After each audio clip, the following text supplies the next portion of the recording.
कभी सोचा है कि कैसे दूसरों की बातें हमारी अपनी सच्चाई को बदल सकती हैं? चलिए आज एक बहुत पुरानी कहानी से समझते हैं कि हमारा दिमाग काम कैसे करता है और ये कहानी आज की साइकोलॉजी के बारे में हमें क्या सिखाती है। तो सवाल यही है कि क्या शब्द इतने ताकतवर हो सकते हैं कि जो हम अपनी आंखों से देख रहे हैं उसे भी झुठला दें।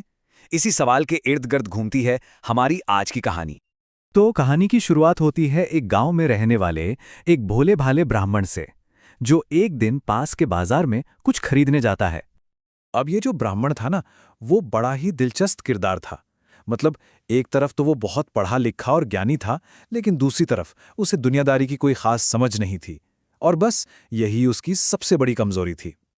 तो होता क्या है कि ये ब्राह्मण बाजार से एक बकरी खरीदता है और उसे अपने कंधों पर उठाकर बड़े आराम से अपने घर की तरफ चल देता है। बड़ा सीधा सा काम था, है ना? लेकिन असल में यहीं से उसकी सारी मुश्किलों की शुरुआत होने वाली थी। क्योंकि रास्ते में उसे कुछ ठग देख लेते हैं और उसे देखकर ही वो समझ जाते हैं कि इसे बेवकूफ बनाना बहुत आसान है। बस वहीं खड़े खड़े वो एक बड़ा ही चालाकी भरा प्लान बना लेते हैं। उनका प्लान बड़ा सिंपल पर बहुत असरदार था। उन्होंने तय किया कि वो एक एक करके ब्राह्मण से मिलेंगे और सब एक ही झूठ बोलेंगे। वो उसके दिमाग में इतना शक भर देंगे कि उसे अपनी आंखों देखी बात पर ही यकीन नहीं रहेगा। तो चलिए देखते हैं ये चालाकी भरा प्लान काम कैसे करता है और कैसे एक सीधे से सच को तोड़ा मरोड़ा जाता है। ब्राह्मण अभी कुछ ही दूर चला था कि पहला ठग उसके सामने आ जाता है और यहीं से ये दिमागी खेल शुरू होता है। वो पहला ठग बड़ी ही मासूमियत से एक ऐसा सवाल पूछता है जो सुनने में एकदम बेतुका है। आप ये कुत्ता क्यों उठाए हुए हैं? बस शक का पहला बीज बो दिया गया था। अब जाहिर है ब्राह्मण ने पहले तो उसकी बात पर ध्यान नहीं दिया। उसने अपनी बकरी को देखा और सोचा ये कैसी बकवास है और चुपचाप आगे बढ़ गया। उसे अपनी आंखों पर पूरा भरोसा था। लेकिन खेल अभी खत्म कहाँ हुआ था। मामला और भी गंभीर होने वाला था, क्योंकि दूसरा ठग रास्ते में उसका इंतजार कर रहा था। अब देखिए, यहां पर बात थोड़ी बदल जाती है।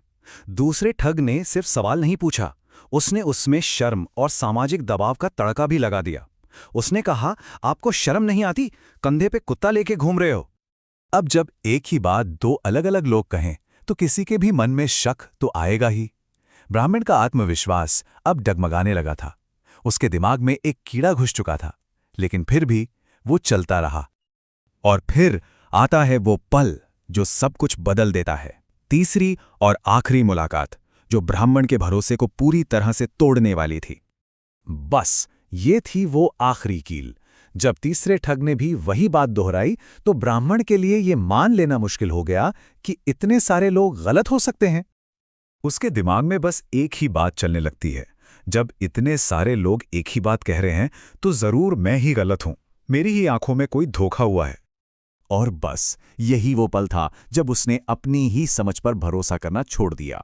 उसने उस बकरी को जमीन पर फेंका और वहां से भाग गया। ठगों का प्लान कामयाब हो गया। तो कहानी तो यहां खत्म हो जाती है, लेकिन इसका असली मतलब अब शुरू होता है। क्योंकि ये सिर्फ एक कहानी नहीं है, ये एक बहुत गहरी सीख है जो आज के जमाने में शायद पहले से भी ज्यादा जरूरी है। कहानी का सार, या कह लें कि मॉरल ऑफ द स्टोरी, बहुत सीधा है। अपनी बुद्धि का इस्तेमाल किए बिना सिर्फ दूसरों के कहने पर यकीन कर लेना सबसे बड़ी मूर्खता है। और पता है, ब्राह्मण की ये कहानी आज की दुनिया में हमें हर जगह दिखती है। जैसे सोशल प्रूफ, जब हम देखते हैं कि सब लोग एक ही काम कर रहे हैं तो हम भी मान लेते हैं कि वही सही होगा।